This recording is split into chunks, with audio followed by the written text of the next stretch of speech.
Good morning, everybody. Keith Engle here for TGI Sports Talks. Are you serious? I'll be joined by the Mad New Yorker here in just a little bit. I want to welcome everybody in this morning. We had a miss last week because I was traveling a little bit. But we want to welcome everybody watching today. We'll catch up on some news maybe we didn't chat about, and some certainly new news with Jim Harbaugh joining the Chargers, what that means for the Chargers and Michigan and Harbaugh himself. And we'll talk a little bit about Nick Saban and his replacement and how being the guy that follows a guy is so tough. Talk a little bit about the NFL coaching, the rest of the NFL coaching news. There's only 2 spots left. Belichick's going to get left without a chair when the music stops. It certainly looks like. And we'll look at the playoff matchups and talk about who's really surprised us and who's disappointed us in this postseason. Want to welcome everybody watching on TGI Sports Talk, whether it's Facebook, YouTube, or Twitter. We're also live on the Roku, the Northeast Streaming Sports Roku this morning, which we are every Friday morning. And tomorrow we'll have at 9 a.m. You'll see the college sports huddle then. Also want to welcome everybody watching on Northeast Streaming Sports Facebook and YouTube feeds besides Roku. Also, Let's Talk Sports on their YouTube outlet. Lots of great content on both of those platforms, guys. So get out there and watch that. Download that Roku app for Northeast Streaming Sports. It's great. It's a great piece. Thumbs up to DDH. And quick shout out to Ralph Williams there at RW Media, especially the sports corner that he does with Smoke and Jim Frazier every Tuesday at 5 p.m. on WBVP, 1230 a.m. and 99.3 FM. You can also catch that on Facebook. I try to share the show when Ralph sends it to me, and we'll talk about that. And by the way, I'll bring Carlos in here in a second. But I want to make sure I repeat this on all my shows. I'm going into a new endeavor. Turns out that my ranting and raving calms down young children. After last Sunday's show, my granddaughter, they were having a little trouble with my granddaughter. She's 16 months old. 16, 17, something like that. Just having a bad morning. And her father pulled me up on the phone, calmed her right down, put me on the big screen TV. Just as good as could be. So I think I found a new calling. I'm going to start doing cameo type things with messages, ranting and raving to calm down young children. So I think that is probably the way that we'll go here. Real quick, let's say a couple of hellos before I let Carlos in. Hello, Alec, over there in the UK. Good to have you with us. Rick is with us this morning. Good to have you with us. CJ, good to have you with us today. We see CJ on the Northeast professional sports show on Wednesday nights. He's a big Jet fan, as we know. And good morning to JB over there at the Back It Up Binge podcast. Good stuff. Let me bring Carlos in. Good morning to the Mad New Yorker, Carlos Chavez. How are you? Good morning. How you doing, Keith? Good morning, everybody. Happy Friday. Doing great. Now that, I've got a new career path, calming young children. Who would have thought that my ranting and raving would calm down young children? You're going to have to start paying me then? No, not you. No, this was all me. I'm not just sharing your voice alone, or me mentioning all those Yankee players that didn't work out in the last 2 seasons. Yeah.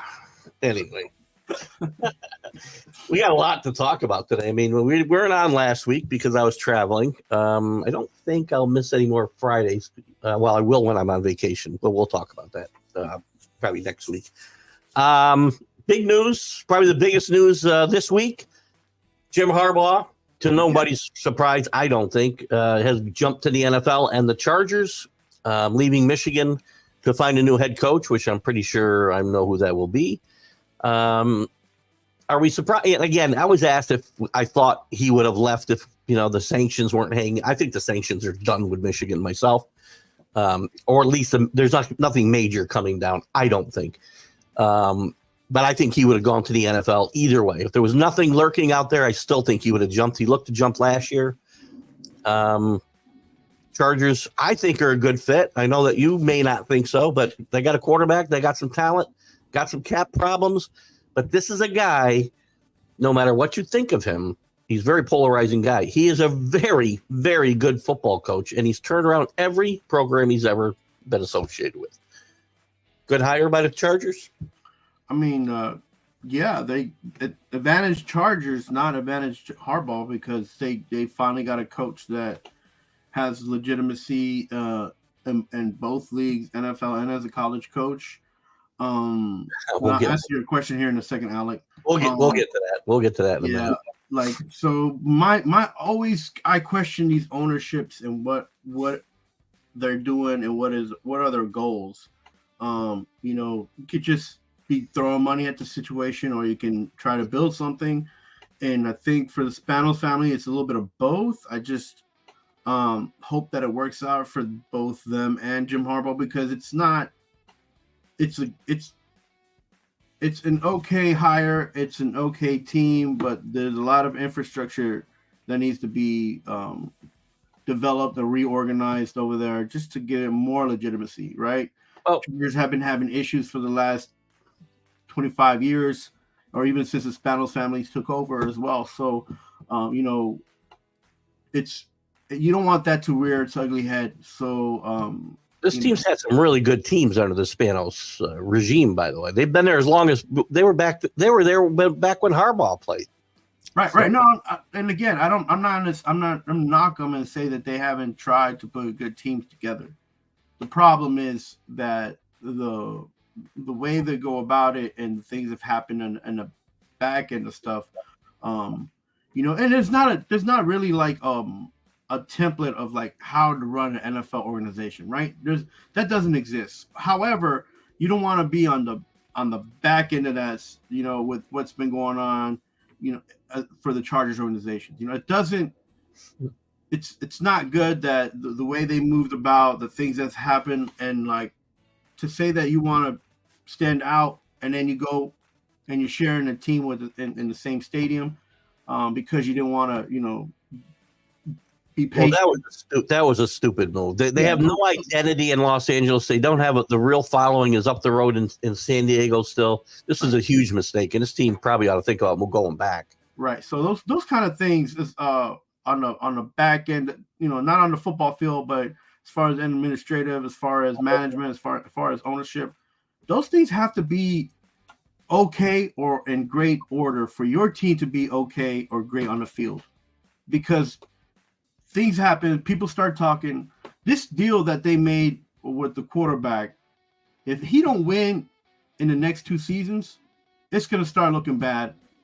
It's going to start looking like a stinky deal, right? You can say that almost, anywhere in the league, though. All the starting quarterbacks are making an astronomical amount of money and counting a lot of money against the cap. Right. And if they don't win, it looks bad. Right. So them adding Harbaugh at this time, a year before you have 25 more players that go on free agency that are like a quarter of your team. It's an okay fit if you, for someone like Jim Harbaugh to try to fix and try to win now, it's okay fit, but I don't know if it's going to be as successful as people think, success, like as if people like are thinking in their mind. So why would we think? I mean, again, he's got a 5-year deal, so he can afford to kind of blow things up here early if he wants to get his cap back in shape, keep the major pieces, I think, together. The Bosa and the Herbert and go from there. But there's no reason to think this guy will fail because he's won everywhere he's been. University of San Diego, which is a wasteland. Stanford was no good when he got there. They were awful, and he built them up, and it lasted even after he left when David Shaw came in. Right. He goes to Michigan. He turns that around. Took a little time, but he started to beat Ohio State again, which Michigan wasn't doing for years. He won a national championship along with a couple of Big Ten championships. He's won everywhere he goes. There's no reason to think he's going to fail here. Right. And I think he's going to win more than 9 games with the Chargers, but I don't think you should hope, or I don't think more than 9 is your goal, but I don't think he'll reach that. I don't think it's imperative that they really stand out next year either. He's got a 5-year contract. They've got to be patient because they do need to make some changes to get their cap situation in order. Yeah, building blocks, and his quarterback's young enough that you can afford to do that. In the NFL, you can certainly turn things around fast. You see that everywhere around the league. Oh yeah, of course. And I'm just questioning the fact that even though it's a 5-year deal for him coaching, on his part, what is it going to take for him? Because this is the NFL. Things have changed. Offenses have changed. Defenses have changed. So he has a decent roster now. He's still going to have to make some changes because of free agency. He might lose Eckler, but then he's going to have to replace it with another running back.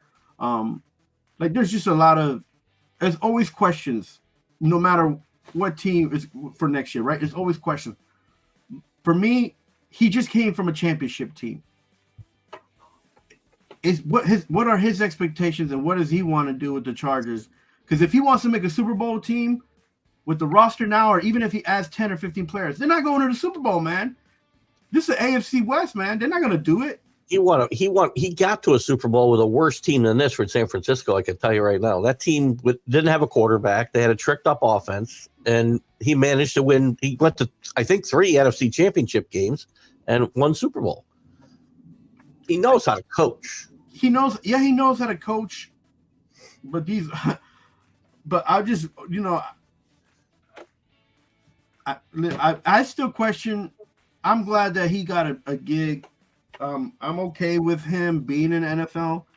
I'm hoping that it turns out more than 5 years. I hope he has patience enough to stay with this one, and he doesn't get impatient because as much as he's a winner, he did win last season, even though it was with college. And when you're somebody who wins and you're used to winning, and you hit a 1 or 2 seasons and you're not winning the way you want to win, it will eat at you as an older coach than it will as someone who's in their prime, because he's not in his prime anymore. I mean, he's 60 years old. He's not out of his prime either. So, he's still a good football coach. Good morning to Robert Butler over there at Sports Scopes. Make sure you check out Robert's stuff. Great stuff. You want to see NFL news, you want to talk about Robert. Let me just get to other comments. Rick talks about his son, and Rick is also a diehard Viking fan. And he says if the Chargers advance further than they do, we made a mistake because last year Harbaugh wanted that job. I think, Rick, Kevin O'Connell is a really good coach, and I think you're fine up there. I really do. Yeah, and again, Rick, that's a good comment. I think that the Vikings will have a better winning percentage than the Chargers, but they'll probably be on the same boat. The Vikings are in a weaker division, if you think about it, comparatively speaking, but and they always have an opportunity to be in the playoffs compared to the Chargers. The Chargers are in a different situation, right? The AFC is tough. I think it's interesting. Rick will put his personal feelings aside. He sometimes has trouble doing that, as we all do. He feels he's the right coach for a team with talent. I think he will be an instant upgrade over the guy that was there. Still, listen, that team had enough talent to advance in the playoffs the last 3 years. And they blow that 27-7 lead last year to Jaguars. Right. But his game management skills were just off the chart bad. Yeah, I see. I'm not sure if I can agree with that totally. We won't ever know. But the injuries that have occurred did not help that team at all. So, that's one thing that we're gonna have to look at. He is gonna have to get younger, and that Chargers team will. And they're gonna have to work around some of these older guys who have contracts ending, this season and next season. So he's got a lot of work to do, regardless. And so do every coach coming in to their their respective teams, right? So it's gonna look. I'm glad that the NFL's got somebody coaching the Chargers of relevance, and that we're gonna see competition. That's what I like about this. I'm afraid for him in the situation, and hope that the Spanos family does him right. The situation is good for him. I think they will. I agree with what CJ says here, except older. And as I'm heading into my 64th year here, I don't think 60 is old anymore. So I think, 72 might be getting old for a coach. And when we're talking about Carroll and Belichick, let's say, but I think he can still coach. Yeah, and real quick, the reason I mentioned that is not just him wanting to win, and if he doesn't, let's say he has two seasons, one's a 9-win, one's a 10-win, and they're in the playoffs or barely in the playoffs. What is Spanos thinking, right? Is he thinking in that year 2 of the contract? Come on, guy, we had the team. Why are we not winning the championship? Right? Because that's. I think those conversations have been had. And as CJ said, it's going to take a couple of years maybe to implement his system, clean out some of that dead wood, fix the cap issues. So if they win 9 and 10 games in year 1 and 2, they've done pretty good, I think. Right. No, but we, as they've had those conversations. I would think that Spanos and whomever else Harbaugh talked to within the organization has had those conversations and said, look, this team may not win the Super Bowl next year. I've got to make some serious changes here. And I would hope that the owner will remember that if they struggle a little bit in year 1. I think the conflict is going to be the older owner and his family and the older coach and his teams that he's going to be coaching. Like that's going to be inner turmoil. That if you're a person coming into coaching in a new location, it's going to be something that you should have tried to avoid, right? But he's there. And it's going to be interesting. What does it mean for Michigan? I think Sherrone Moore will get named the coach, by the way, today or tomorrow, because they can't wait. They've got to name a head coach, and I think it'll be Sherrone Moore.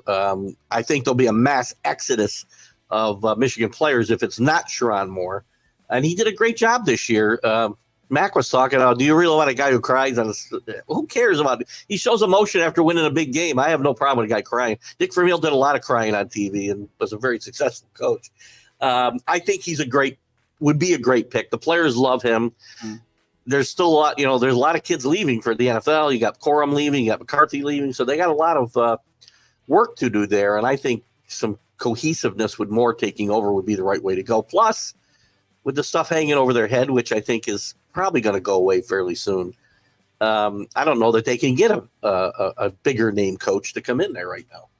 Right, and if Moore does stay, and regardless if he was there, they were still going to lose guys in NIL. They still were going to lose guys to the draft.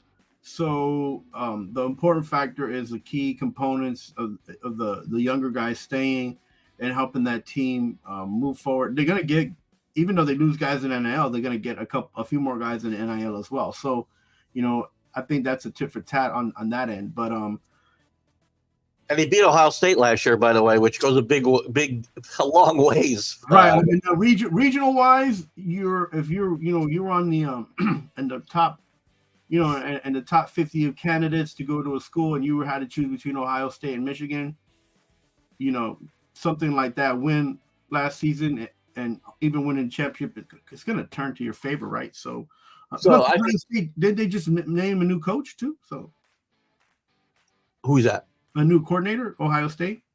Ohio State, Bill O'Brien is a new offensive coordinator there. Yes. So they're trying, right? They're trying to compete already for these NIL and players. Ohio State is all in. They've brought in and they got Alabama's number 1 recruit, 5-star quarterback coming in there. After Saban left, he decommitted and he's going to Michigan. They brought in Will Howard at the quarterback position from Kansas State. They spent a lot of money. They got Caleb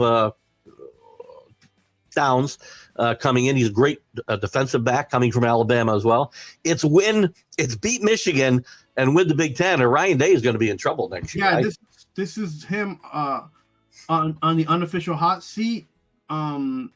And alumni, all those Ohio State players who are putting in that NIL contribution, they could stop one or two seasons and affect that recruitment. So, he's on the hot seat for sure.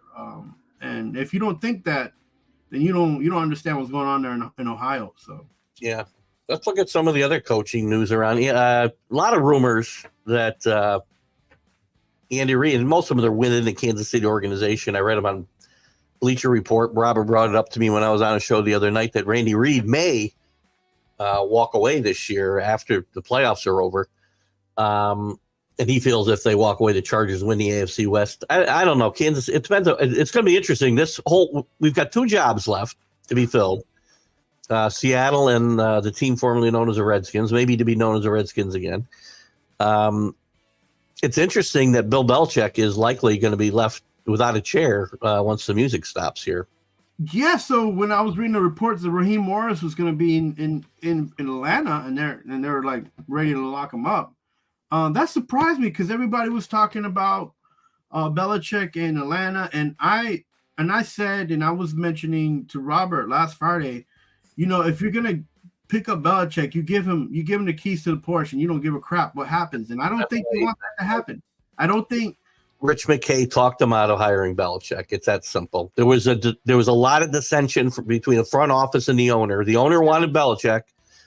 This Rich McKay better put a winner together here, or he's going to get fired, because Arthur Blank wants to win a championship. He's 80-some years old. Yeah, and that's again another problem with Atlanta. The same thing that's happening in Dallas is the owner who have great business sense, who understand how to make money. They don't understand football and how it works, right? Because if they did, they would get the best people in football and they would put them on their teams and try to have successful seasons, right? Now, just because you put the great football minds on a team doesn't guarantee you a championship. No. However, it gets you closer to the opportunity to get a championship. Well, it's going to be interesting, but Belichick's not getting a job. He hasn't even interviewed with Seattle or Washington, and I don't think those are destinations for him. He has said, and I mean, Seattle might be a fit. I don't know, but he doesn't want to coach in a big market anymore. He wants to coach somewhere where, and it might be his paranoia, he wants to coach somewhere where the press isn't going to infiltrate his ranks and get, quotes and stir up crap. But I think Bill Belichick doesn't understand one thing about the NFL, and it doesn't matter where Bill Belichick goes, he will make that a bigger team than what it is.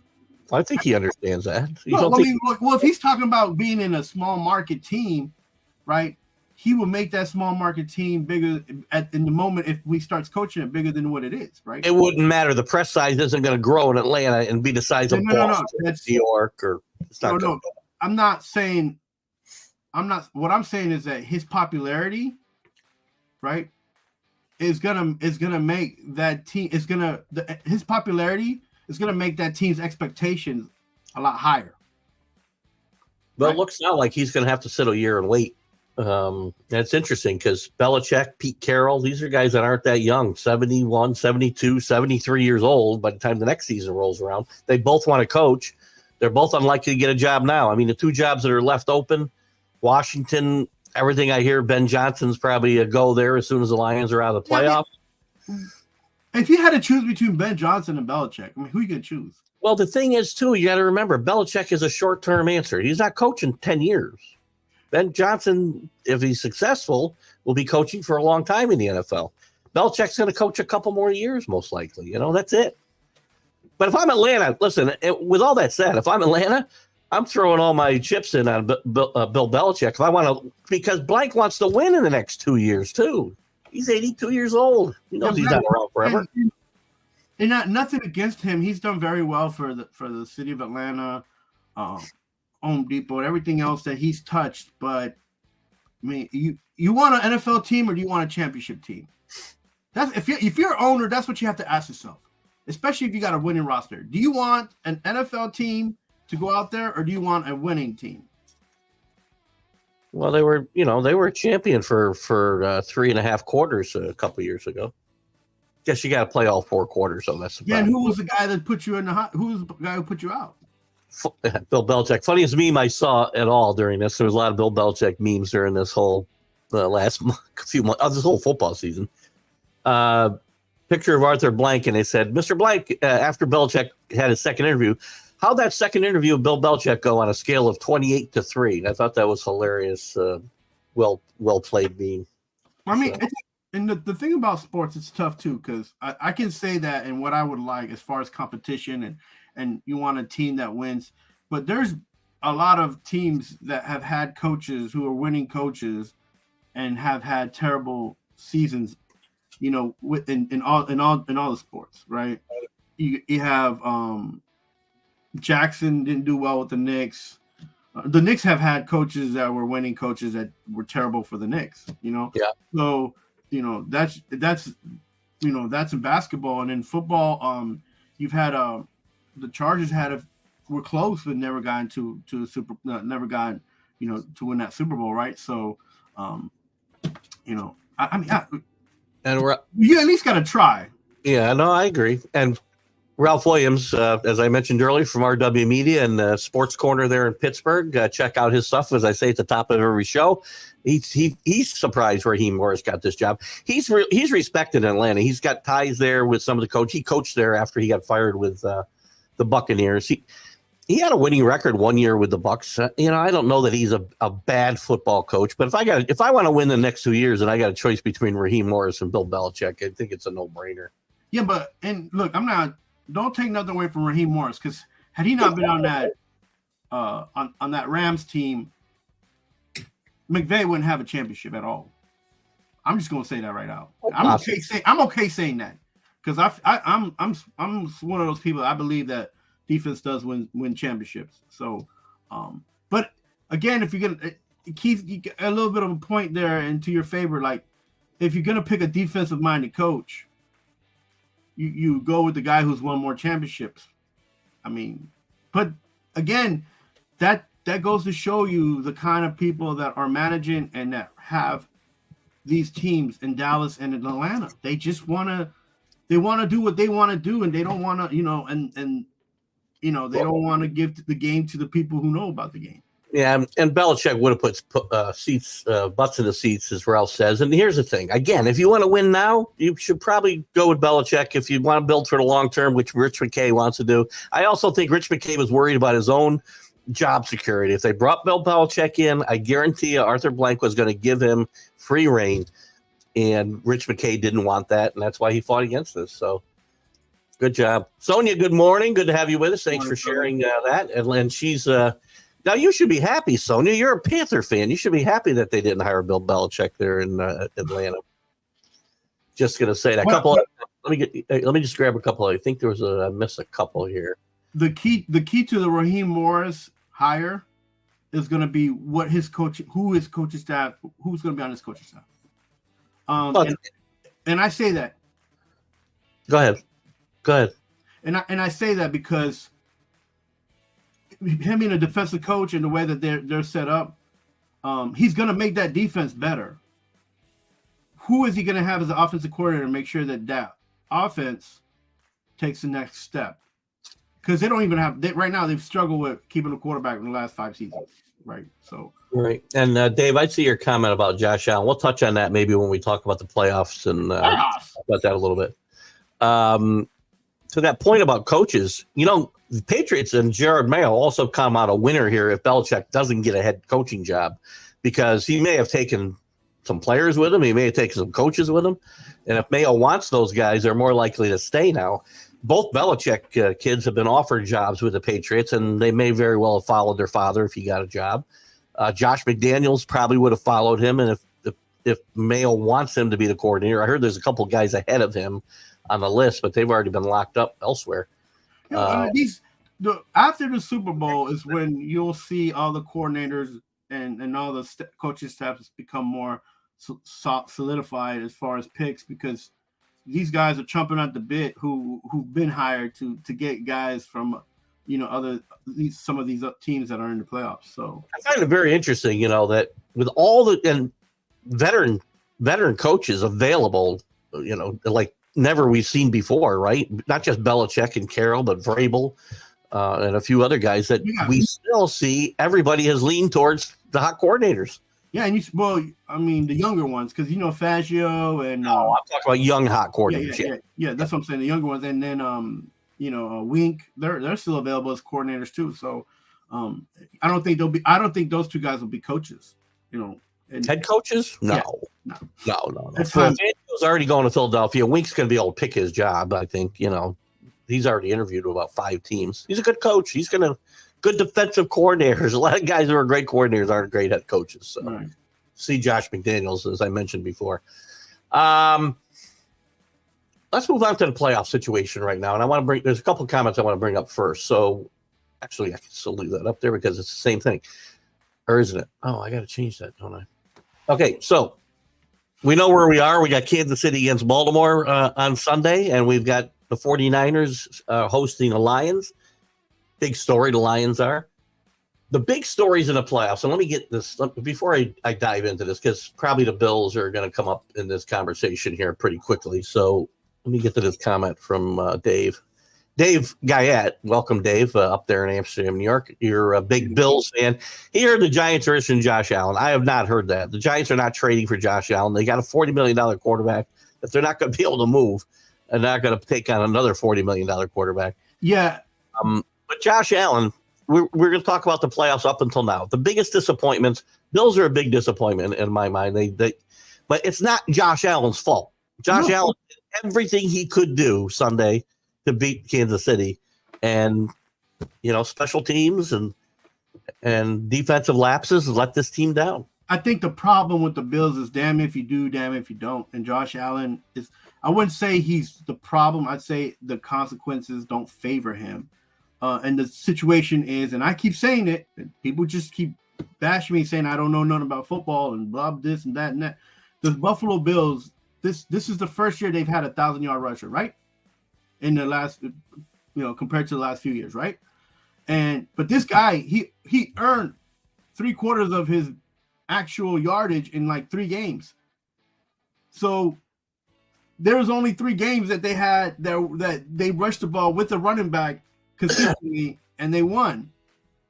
The other games, they just kind of like let the quarterback do what he needed to do to try and win games, and they took away from a situation that could have helped them in the playoffs. The Buffalo Bills cannot run the ball, and you stop saying that. I mean, listen. And if Allen is the only one running the ball, that's not a good thing for your football. They had the 3rd leading rusher in football this year in Cook. I just told you, he earned 3/4 of all his yards in three or 4 games. 3/4. He didn't get 800 yards in 3 games. I guarantee you that, because I can do math with the perks, but I can do a little bit of math.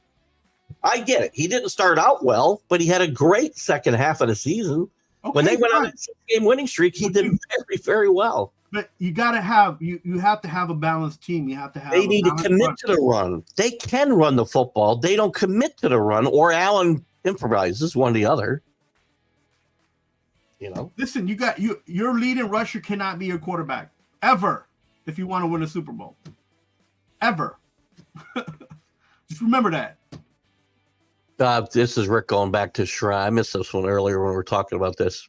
Listen, he coached on game day, Rick, and he very well may have been involved and been on a headset. I don't know. But Sherrone Moore is well respected within the organization, and I guarantee you, I will go out right now and I'll guarantee you Sherrone Moore is a coach here probably in a day or two. Maybe he's late, maybe today. I mean, I got to put this out there because I don't know if CJ's still with us, but he's asking if you're a hockey fan. I know Carlos is a hockey fan, but like every sport, he thinks all the good coaches ought to get fired. But that's not true. They should only get fired if they're not winning. We won't get into a lot of hockey talk, but yes, CJ, Carlos is, and I know I think CJ is going to be starting up a hockey show. That might be why he's asking that. So you can say yes if you're a big hockey. Yeah, I like the New York teams. I know you are. So. I'm not a Devils fan, but I like New York teams. Morning to Kenny Gifford. Good to have you with us here. Morris is a retread who is a poor hire. I don't know. It remains to be seen. Listen, a lot of good coaches failed the first time out. Bill Belichick being one of them. You got to get in the right situation. You got to have a quarterback. You have to have the right players too. So right. Let me get to a couple of the other comments since we're here. Looks like Leslie Frazier wasn't the problem in Buffalo. McDermott has run out of coordinators to fire. He needs to be next. Bill. Rex Ryan said after the game last week that he thought this would be Bill Belichick's, could possibly be Bill Belichick's landing spot. I don't think so. McDermott's not getting fired. You know what? People are getting on him for the fake punt, but there was 10 men on the field, and they did not execute it very well at all. But the play was probably the right play. I mean, it looks bad because of where they were and the time left in the game. But the fact is, they weren't stopping Kansas City at that point in the game, and they needed to make something happen, and they caught them with 10 men on the field, and it was probably a good time to do that, and it just didn't work out. Sometimes it doesn't work. But I've said it for a long time. McDermott has had a long run there and a good run. Yeah. But sometimes you get to the point where that's as far as he's going to take you, right? So the Bills fans would revolt if McDermott got fired or Belichick got hired. Maybe both. Both. Carlos blames the coach for everything. I should have put that out there. Now I teed them up for you. I'm sorry about that. Oh no, it's all right. I don't always blame coaches, but when I do, it's a good day. The playoffs in general, up until now, not impressed. Are you impressed? I thought the Bills. It's with the games themselves. It's like the whole season has been this way. The games. I mean, the Texans-Ravens game was just blah. I thought the Chiefs-Bills game was a good football game. 49ers-Packers, I thought was a pretty good football game. But overall, I didn't have that normal feel that I have during the playoffs of, edge of your seat football. Kansas City and the Bills was kind of like that. Yeah, I feel like every game I could get up and go get something to eat, come back, and I didn't miss much. Yeah, I didn't feel the intensity that I normally feel during playoff football. And I don't know what that is. I know maybe because I missed a lot of the first week, traveling to a wedding and blah, blah, blah. I couldn't watch a lot of football. But no. Keith, you could have rendezvoused in France and watched this off the satellite feed and still have felt the same the same feeling that you're feeling. I feel like, I'm not going to say I wasted my time, but I feel like I could have watched. I was watching the games and like college basketball games. I felt there was games at college basketball during the same time frame that were a lot more exciting than the actual football game. Yeah. Hopefully this weekend changes that a little bit. A very intriguing matchup in Baltimore. I have been saying for weeks, since Kansas City went in the toilet for a month or so during the regular season, don't count out the Chiefs because they find ways to win games, and that's what they did Sunday. Right. I know they've had Buffalo's number before. I think they will find a way to win Sunday in Baltimore as well. This team and Patrick Mahomes know how to get it done at this time of the year. And Andy Reid, who's finally getting his due as a head coach, and I think this will be a great team. So the Kansas City's a little bit of a surprise based on what people have said. I don't find them a surprise. The Lions getting to the championship game is still a bit of a surprise to me. It's a good football team. Right. There's a few holes there, but they're the big surprises. Disappointments, obviously, the Cowboys getting blown out, not even being in the game. Right. And probably Buffalo, failing once again against the Kansas City. What are your thoughts on the surprises and disappointments, and then we'll get to the games. I think the surprise that Kansas City keeps sticking around, considering the fact that their offense is not as consistent as it used to be. Even with Mahomes at the helm, drop passes and overthrows, and just those kind of things that you're not used to seeing Kansas City do. And then they still have the defense to try to make the plays to keep them in the game. Keep teams starting out, and that's a surprise, and it's good to see because it just goes to show you how a Super Bowl championship mindset team can kind of put a balance to a team that's struggling. So that's a surprise. I'm not surprised or disappointed at all about Buffalo. I've always said this, and Buffalo is just about 4 or 5 players short always of being a better team. They had, the surprise was that they went in the playoffs with all these injuries and made it to as far as they went. That was a surprise. But I like the Ravens, and they've been consistent even before the end of the season with their defense and their offense. So I think that they're gonna push forward and beat this Kansas City team, because it's gonna be the first time in Baltimore's that they're gonna have a championship game there. And that's gonna make a huge difference, and the weather is not that crazy, so that's gonna be fun. And then the Shanahan being in the playoffs and still has the opportunities is good for him, because he spent the last bashing stop from Carlos when he gets that Super Bowl trophy. No, he's gonna because he did something in the last 2 seasons that is something that I like, and that he added on to that defense.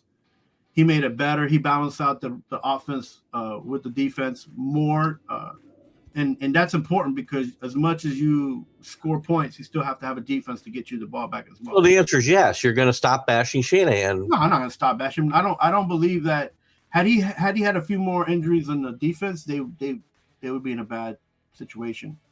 I don't know. He's a pretty good football coach. I'm telling you. The rush showed up. Players, so the reflection should be out there on the field. So. Yeah, and Rick has a good point about the games and how they felt last week. The 49ers and Ravens did kick off some rust at the beginning. Yeah.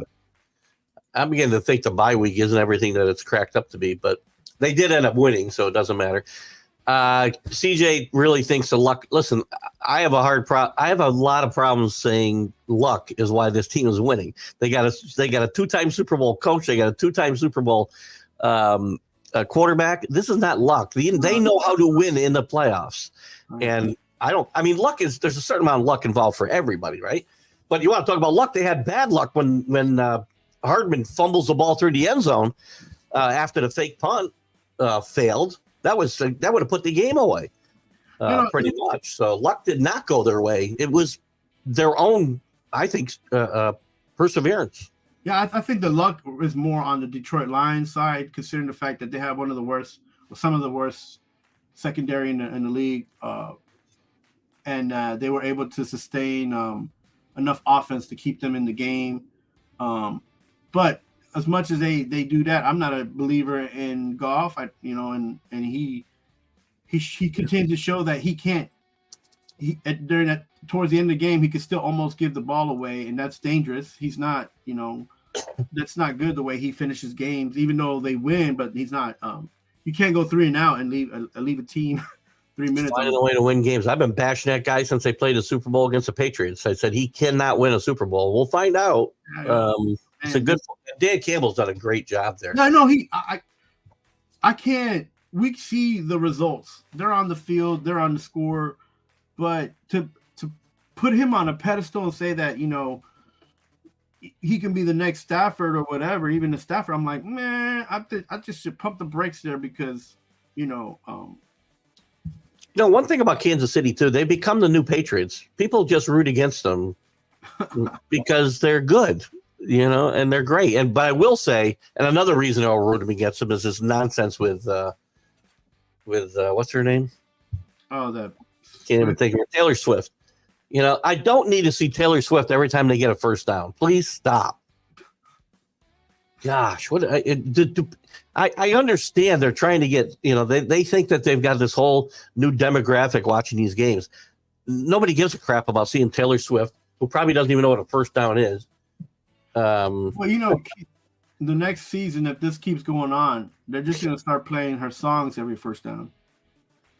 Jason, good afternoon. I'm sorry, good morning to you. I don't remember seeing Jason with us before, so welcome. I want to see what Spags has in store for the Ravens. That's good. I tell you what, the Kansas City defense is another thing, and they don't get enough credit. They made this defense much better than it was when they first started winning Super Bowls. And it comes up with big plays when they have to. So it's going to be very interesting. Spags is a really good, I hate to say that because, he designed the defenses that beat the Patriots in the Super Bowl. But yeah, I think that Kansas City defense is young. They're fast, but I feel like they're still kind of green in a sense where they make a lot of mistakes in the secondary. But and as long as the Ravens can pound on them and make moves, they'll be okay. I feel like the Ravens defense though is pretty stout. They hit you hard. They make you feel like you don't want to finish the game, and that's going to be the key. Can Mahomes withstand the beating? Can they play after 3 quarters, and can they score? This defense there's the toughest defense in the NFL right now. So. Great. It'll be those young wideouts of Kansas City that have stepped up pretty big the last couple of weeks. They need to do it, and they're going to get hit hard, as you said. And Kyle Hamilton's going to leave his number on a couple of those guys. He's going to smack him up some. But a very good question. What teams that made this last weekend won't be there next year? That's a good question. I'm going to go out on a limb and say the Lions will not be there next year. I don't think. Yeah, the Lions. I think the 49ers have built to last. They've got a really good chance to go back. I'm going to pick Kansas City to go to the championship game until they don't. They've gone to 6 in a row. Yeah. So I'm going to pick the Lions, the Green Bay Packers, No, I think he's talking about these 4 teams that made the last weekend. These 4? Oh. Yeah. The Lions have the best chance of not making it. I would put Ravens number 2 because their tendency has been to be up and down. Yeah, and they might lose a few coaches and a few players to different contracts. So I do have a comment that CJ had predicted Ravens versus Lions. Now, if that's the case, the whole scripted NFL goes out the window because Aaron Rodgers has pointed out to endlessly that the Super Bowl program always predicts who the teams are going to be, and the colors were for the 49ers and the Chiefs. I mean, I'm sorry, 49ers and Ravens. I spoke wrong. 49ers and Ravens. It's hard to be an away team and go and win in the championship series. But Jason says you win that many times, everyone will hate you eventually. Agree. That's the thing. We love teams on the way up. We hate them when they get there and stay. We hate them. That's what we do. Let's see. I don't hear her complaining about showing Jerry. I don't care about seeing Jerry Jones every time either. Yeah. I think they should stop doing that because it's kind of at least he's affiliated with the football team, Kenny. I mean, geez. Gosh. Again, I don't need to see Jerry Jones in his box. I don't need to see Robert Kraft in his box 20 times a game either. Davis Jr.? I'd rather see shots of fans, real fans in the stands than that nonsense. Packers, yeah, I think he meant the last 4. I think you're right, Rick. Listen, I think the Packers are built to last, actually. Packers will be back. I think Packers might win that NFC East again next year. The NFC North? North. Sorry, yeah, North. But the NFC North you don't think the Vikings will get better? I do. I think the Vikings will be back next year because I think they got a really good football coach. They got to do something. They got to figure out their quarterback situation, whether it's going to be Cousins or somebody else. The guys they have now can't win in this league consistently. I just think that division is so up in the air, kind of like the NFC South, that I don't feel like the Detroit Lions will be back. And Kenny, I'll be honest with you, right up until now, I don't think Taylor Swift has brought a nickel to the NFL. How can she? The only thing she can do is if somehow it influences TV rights, the cost of the TV rights later on. Right now, they can't charge more for a commercial just because Taylor Swift is in the stadium. They're making nothing off of what Taylor Swift popularity with casual fans, maybe, and maybe down the road it means something. But right now, well, there is an increase of viewership. That doesn't make them any money. It doesn't make money, but with that she's started selling jerseys with, Well, there is that. And that's actually a good point. And Kenny, and maybe that's where Kenny's going. So I'll apologize if that's the case. Yes, in the merchandise area, then she has made the NFL some money. Remember, she came out with the jacket, and now everybody wants that jacket. So supply and demand, man. I will say this: I don't live in Kansas City. I live in upstate New York, and I've not seen one Taylor Swift jacket around here. Well, you probably. I'm sure that you'll probably see it at the beginning of the school year for some of these kids. Mushrooms. Good morning, Mike and Jeanette. Good to have you with us this morning. What's your predictions? Anyway, let's do our predictions for this weekend. I got Kansas City beating Baltimore on the road. And I think it'll be a very close game. And I think it's going to be similar to last week. Defensive battle, 20-17, Kansas City. I think it's going to be 32-27. Ravens. All right. More points and a different winner. The 49er game's a little tougher for me. If Deebo Samuel doesn't play, I give the Lions a fighting chance here. Ooh.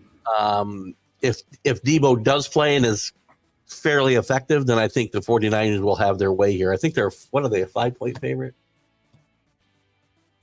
Let me find this here real quick. I had it up and I took it down. 5 points is not a lot. Baltimore is a 4-point favorite. I'm definitely taking Kansas City there. 7.5 is the other game. If Deebo doesn't play, and I probably, unfortunately for betting purposes, I don't think I'm going to know before game time. But I'm going to take the 49ers to win this game and get to the Super Bowl. A repeat of previous Super Bowl with the 49ers and Chiefs. What are your thoughts on this game? Yeah, I'm thinking anymore. It's going to be the 49ers, 27-17. Kenny's with me. 49ers in Kansas City. Nice. I think it's going to be the Ravens and 49ers. I don't see Detroit coming up and they're going to be playing outside. They're going to be playing in weather. They're going to be playing coming off the road. No telling how high and how much they've gotten up as far as mentally and how much exertion they've gotten put out there. Like they've been partying every weekend as if they won the Super Bowl every weekend because they haven't been in the playoffs for 30 years. Yeah. And that takes a toll too, because mentally you even though if you're physically tired, mentally you think you could do it, and it's not always. You have to have a good balance there too. So when you look at the entire rosters, if I was to rate the talent level on these rosters, I would rate 49ers number 1. Right. Ravens second. Oh. Lions third, and Kansas City last, talent wise. But you think the Detroit Lions have more talent than the Kansas City Chiefs? I do. I the quarterback position again. That's what changes the whole. Right. But I look at it. But I'm talking about it as a whole. Both sides of the football. Oh, I think. But again, I think the 49ers will win it all. But here's the thing, this is where sometimes I'll say, even if you have the best roster, it doesn't guarantee you a win. But I can see where San Francisco is better than the Ravens, and as far as the roster, if you go head-to-head roster, not by much. Yeah. But I feel like because the Kansas City Chiefs is younger, they get less credit for what they're doing with their roster than the fact that Detroit has been winning with their roster, but they've been barely winning some games. They've been giving up big games. So yeah, I think Kansas City. I would go San Francisco, Ravens, Kansas City, Detroit, roster wise. But again, the talent doesn't always equal wins. Right? Well, that's what I just said. I think Kansas City may very well have the least talent of all these 4 teams overall, but I still think they'll win the Super Bowl. Yeah, I think we can't really gauge Kansas City's talent the measurables aren't there yet because the team is so they have made many changes and their defense is young, and they've had a lot of changes in the wide receiving core, and Yep. So that's why I'd say so. Before we go today, real quick, we did talk a little bit about Nick Saban in our last show, but they hadn't hired a coach at that point. And we hadn't had a talk. We didn't talk a lot about why Saban walked away. I think Saban walked away just to start this conversation because I think he's tired of the landscape in college football. The 365 days a year, which it used to be, it was much easier to be a college football coach than an NFL coach because it wasn't 365 days a year. You got chance. That's why Steve Spurrier wanted to go back to college. You want time to play golf.